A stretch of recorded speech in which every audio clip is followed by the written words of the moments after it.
شروع اللہ کا نام لے کر جو بڑا مہربان نہایت رحم والا ہے۔ سب تعریف اللہ ہی کے لیے ہے جو سب چیزوں کا مالک ہے، یعنی وہ کہ جو کچھ آسمانوں میں ہے اور جو کچھ زمین میں ہے سب اسی کا ہے، اور آخرت میں بھی اسی کی تعریف ہے، اور وہ حکمت والا ہے، خبردار ہے۔ جو کچھ زمین میں داخل ہوتا ہے اور جو اس میں سے نکلتا ہے اور جو آسمان سے اترتا ہے اور جو اس پر چڑھتا ہے سب اس کو معلوم ہے، اور وہ مہربان ہے، بخشنے والا ہے۔ اور کافر کہتے ہیں کہ قیامت کی گھڑی ہم پر نہیں آئے گی۔ کہہ دو کیوں نہیں آئے گی؟ میرے پروردگار کی قسم وہ تم پر ضرور آ کر رہے گی۔ وہ پروردگار غیب کا جاننے والا ہے، ذرہ بھر چیز بھی اس سے پوشیدہ نہیں، نہ آسمانوں میں اور نہ زمین میں، اور کوئی چیز ذرے سے بھی چھوٹی یا بڑی نہیں مگر کتاب روشن میں لکھی ہوئی ہے، اس لیے کہ جو لوگ ایمان لائے اور عمل نیک کرتے رہے ان کو بدلہ دے۔ یہی ہیں جن کے لیے بخشش اور عزت کی روزی ہے، اور جنہوں نے ہماری آیتوں کے بارے میں ہمیں ہرانے کی کوشش کی ان کے لیے سخت درد دینے والے عذاب کی سزا ہے۔ اور جن لوگوں کو علم دیا گیا ہے وہ جانتے ہیں کہ جو قرآن تمہارے پروردگار کی طرف سے تم پر نازل ہوا ہے وہ یقیناً حق ہے، اور اس اللہ کا رستہ بتاتا ہے جو غالب ہے، قابل تعریف ہے۔ اور کافر کہتے ہیں کہ بھلا ہم تمہیں ایسا آدمی بتائیں جو تمہیں خبر دیتا ہے کہ جب تم مر کر بالکل ریزہ ریزہ ہو جاؤ گے تو تم نئے سرے سے پیدا ہوگے؟ یا تو اس نے اللہ پر جھوٹ باندھ لیا ہے یا اسے جنون ہے۔ بات یہ ہے کہ جو لوگ آخرت پر ایمان نہیں رکھتے وہ آفت اور پرلے درجے کی گمراہی میں پڑے ہیں۔ کیا انہوں نے اس کو نہیں دیکھا جو ان کے آگے اور پیچھے ہے، یعنی آسمان اور زمین؟ اگر ہم چاہیں تو ان کو زمین میں دھسا دیں یا ان پر آسمان کے ٹکڑے گرا دیں، اس میں ہر بندے کے لیے جو رجوع کرنے والا ہے ایک نشانی ہے۔ اور ہم نے داؤد کو اپنی طرف سے برتری بخشی تھی اور کہا تھا اے پہاڑوں ان کے ساتھ تسبیح کرو، اور پرندوں کو ان کا مسخر کر دیا، اور ان کے لیے ہم نے لوہے کو نرم کر دیا کہ کشادہ زرہیں بناؤ اور کڑیوں کو اندازے سے جوڑو، اور نیک عمل کرو، جو عمل تم کرتے ہو میں ان کو دیکھنے والا ہوں۔ اور ہوا کو ہم نے سلیمان کی تابع کر دیا تھا، اس کی صبح کی منزل 1 مہینے کی راہ ہوتی اور شام کی منزل بھی مہینے بھر کی ہوتی، اور ان کے لیے ہم نے تانبے کا چشمہ بہا دیا تھا، اور جنوں میں سے ایسے تھے جو ان کے پروردگار کے حکم سے ان کے آگے کام کرتے تھے، اور جو کوئی ان میں سے ہمارے حکم کے خلاف کرے گا اس کو ہم جہنم کی آگ کا مزہ چکھائیں گے۔ وہ جو چاہتے یہ ان کے لیے بناتے، یعنی قلعے اور تصویریں اور بڑے بڑے لگن جیسے تالاب اور دیگیں جو ایک ہی جگہ رکھی رہیں۔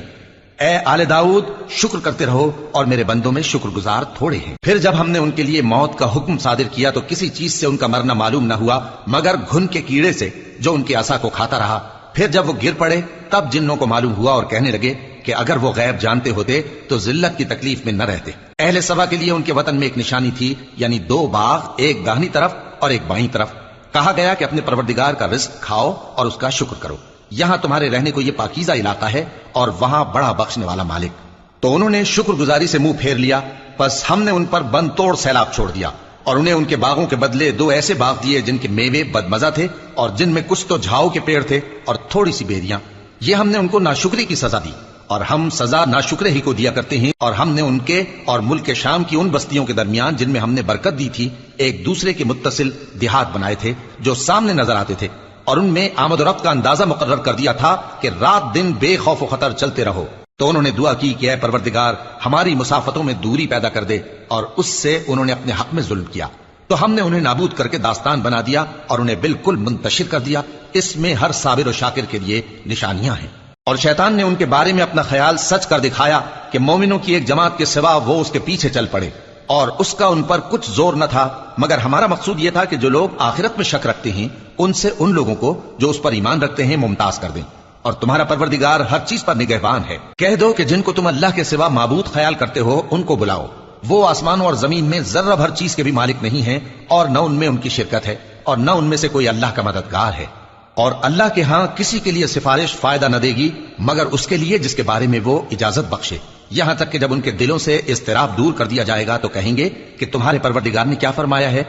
فرشتے کہیں گے کہ حق فرمایا ہے، اور وہ عالی رتبہ ہے، گرامی قدر ہے۔ پوچھو کہ تم کو آسمانوں اور زمین سے کون رزق دیتا ہے؟ کہو کہ اللہ، اور ہم یا تم یا تو سیدھے رستے پر ہیں یا کھلم کھلا گمراہی میں۔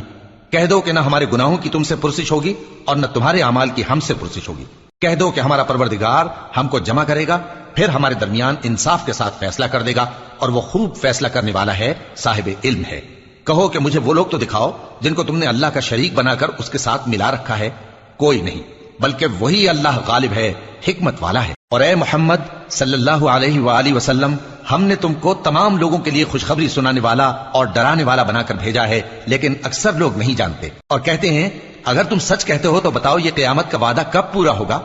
کہہ دو کہ تم سے ایک ایسے دن کا وعدہ ہے جس سے نہ ایک گھڑی پیچھے رہو گے اور نہ آگے بڑھو گے۔ اور جو کافر ہیں وہ کہتے ہیں کہ ہم نہ تو اس قرآن کو مانیں گے اور نہ ان کتابوں کو جو اس سے پہلے کی ہیں، اور کاش ان ظالموں کو تم اس وقت دیکھو جب یہ اپنے پروردگار کے سامنے کھڑے ہوں گے اور ایک دوسرے پر الزام دھر رہے ہوں گے۔ جو لوگ کمزور سمجھے جاتے تھے وہ بڑے لوگوں سے کہیں گے کہ اگر تم نہ ہوتے تو ہم ضرور ایمان لے آتے۔ جو لوگ بڑے بن بیٹھے تھے وہ کمزوروں سے کہیں گے کہ بھلا ہم نے تم کو ہدایت سے جب وہ تمہارے پاس آ چکی تھی روکا تھا؟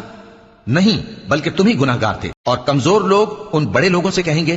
نہیں، بلکہ تمہاری رات دن کی چالوں نے ہمیں روک رکھا تھا جب تم ہم سے کہتے تھے کہ ہم اللہ سے کفر کریں اور اس کا شریک بنائیں۔ اور جب وہ عذاب کو دیکھیں گے تو دل میں پشیمان ہوں گے اور ہم کافروں کی گردنوں میں توق ڈال دیں گے، بس جو اعمال وہ کرتے تھے انہی کا ان کو بدلہ ملے گا۔ اور ہم نے جس بستی میں بھی کوئی ڈرانے والا بھیجا تو وہاں کے خوشحال لوگوں نے یہ ضرور کہا کہ تم لوگ جو چیز دے کر بھیجے گئے ہو ہم اس کو نہیں ماننے کے، اور یہ بھی کہنے لگے کہ ہم بہت سا مال اور اولاد رکھتے ہیں اور ہم کو عذاب نہیں ہوگا۔ کہہ دو کہ میرا رب جس کے لیے چاہتا ہے روزی فراخ کر دیتا ہے اور جس کے لیے چاہتا ہے تنگ کر دیتا ہے، لیکن اکثر لوگ نہیں جانتے۔ اور تمہارے مال اور اولاد ایسی چیز نہیں کہ تم کو ہم سے قریب کر دیں، ہاں ہمارا مقرب وہ ہے جو ایمان لایا اور عمل نیک کرتا رہا۔ ایسے ہی لوگوں کو ان کے اعمال کے سبب دگنا بدلہ ملے گا اور وہ امن و چین سے بلند و بالا عمارتوں میں رہیں گے۔ جو لوگ ہماری آیتوں کے سلسلے میں ہمیں ہرانے کی کوشش کرتے ہیں وہ گرفتار عذاب کیے جائیں گے۔ کہہ دو کہ میرا پروردگار اپنے بندوں میں سے جس کے لیے چاہتا ہے روزی فراخ کر دیتا ہے اور جس کے لیے چاہتا ہے تنگ کر دیتا ہے، اور تم جو چیز خرچ کرو گے وہ اس کا تمہیں عوض دے گا، وہ سب سے اچھا رزق دینے والا ہے۔ اور جس دن وہ ان سب کو جمع کرے گا پھر فرشتوں سے فرمائے گا کیا یہ لوگ تم کو پوجا کرتے تھے؟ وہ کہیں گے تو پاک ہے، تو ہی ہمارا دوست ہے، نہ کہ یہ، بلکہ یہ جنات کو پوجا کرتے تھے اور اکثر انہی کو مانتے تھے۔ تو آج تم میں سے کوئی کسی کو نفع اور نقصان پہنچانے کا اختیار نہیں رکھتا، اور ہم ظالموں سے کہیں گے کہ اب دوزخ کے عذاب کا جس کو تم جھوٹ سمجھتے تھے مزہ چکھو۔ اور جب ان کو ہماری روشن آیتیں پڑھ کر سنائی جاتی ہیں تو کہتے ہیں یہ ایک ایسا شخص ہے جو چاہتا ہے کہ جن چیزوں کی تمہارے باپ دادا پرستش کیا کرتے تھے ان سے تم کو روک دے، اور یہ بھی کہتے ہیں کہ یہ قرآن محض جھوٹ ہے جو اپنی طرف سے بنا لیا گیا ہے۔ اور کافروں کے پاس جب حق آیا تو اس کے بارے میں کہنے لگے کہ یہ تو کھلا جادو ہے، اور ہم نے نہ تو ان مشرکوں کو کتابیں دیں جن کو یہ پڑھتے ہوں، اور اے نبی صلی اللہ علیہ وآلہ وسلم نہ تم سے پہلے ان کی طرف کوئی ڈرانے والا بھیجا، اور جو لوگ ان سے پہلے تھے انہوں نے تکذیب کی تھی، اور جو کچھ ہم نے ان کو دیا تھا یہ اس کے 10ویں حصے کو بھی نہیں پہنچے۔ پھر انہوں نے میرے پیغمبروں کو جھٹلایا، سو میرا عذاب کیسا ہوا۔ کہہ دو کہ میں تمہیں صرف ایک بات کی نصیحت کرتا ہوں کہ تم اللہ کے لیے دو دو اور اکیلے اکیلے کھڑے ہو جاؤ، پھر غور کرو تمہارے رفیق یعنی اس نبی صلی اللہ علیہ وآلہ وسلم کو کسی طرح کا جنون نہیں،